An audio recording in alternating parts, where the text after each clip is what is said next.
You absolutely cannot miss that picture. When I was in China doing research for this book, Egg on Mao, about now almost 2 or 3 years ago, Mao's image hung from the rearview mirror on a tassel of the drivers who drove me around.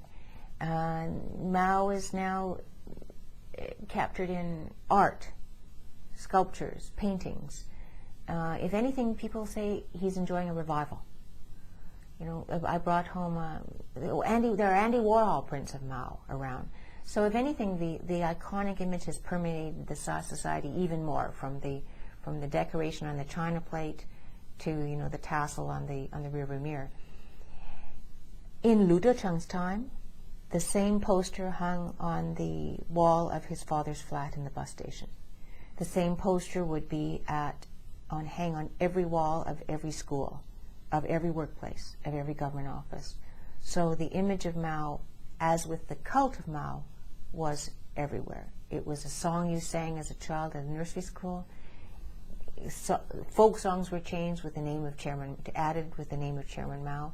So it did permeate society, just both as a cult of personal worship and as a symbolic image to hold control over the people.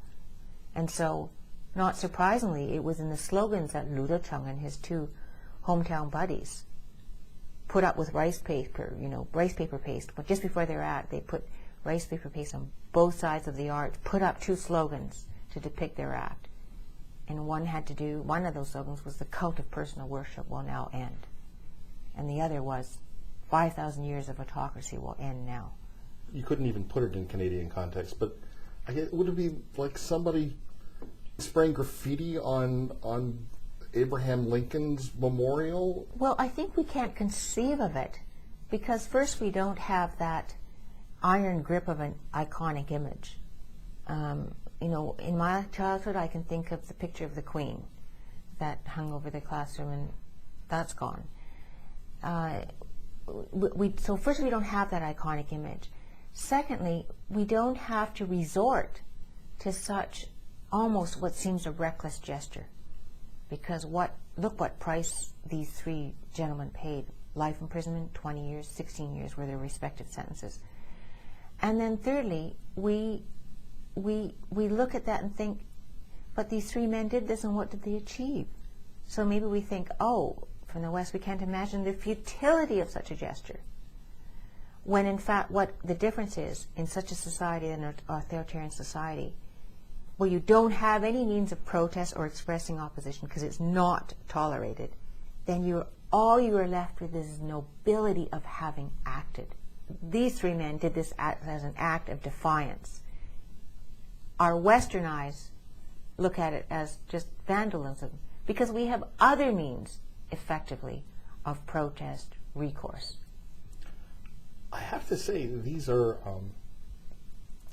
they're 3 pretty ordinary guys. I think this is the power of the ordinary, because, in other words, the student movement in Tiananmen Square was carried on the backs of intellectuals, students who are going to elite universities in cities like Beijing, Shanghai, Canton, where avant-garde journals are published. So these are 3 ordinary people from a political backwater, from the heart of Mao country, no less, where you think that here's where good communists are raised.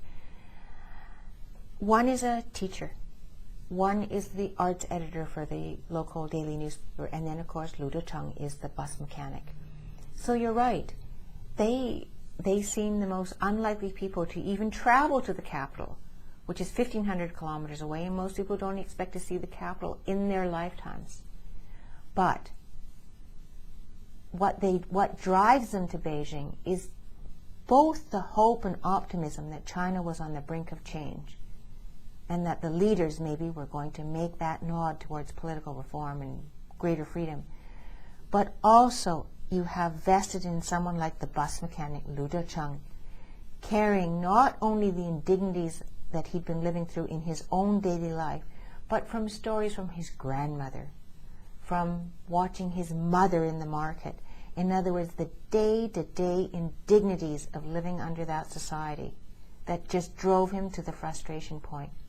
And those are the bullying that goes on when local authorities carry out the dictates of the regime, whether it's, for example, the one-child policy, where Ludecheng, the busybodies, hound him because they don't want him to live with the teenage love of his life. They're underage. They search for them when eventually they marry, and the authorities want to undo that marriage. Then they become pregnant. The authorities want to undo that pregnancy by a forced abortion. It's Ludecheng seeing how the classmate of an older boy is arrested because he's put a slogan, an anti-Mao slogan, on the side of a wall, and to Ludecheng's shock, the boy is sent away for 15 years in prison. So it's these day-to-day indignities that he sees that you don't read about in the West when you read about human rights abuses and violations and long prison sentences.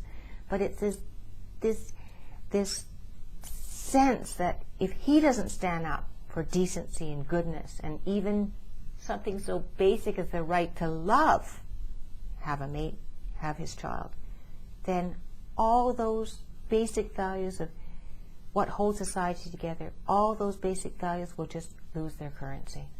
The book is Egg on Mao. I love the play on words hidden in there, several different ones.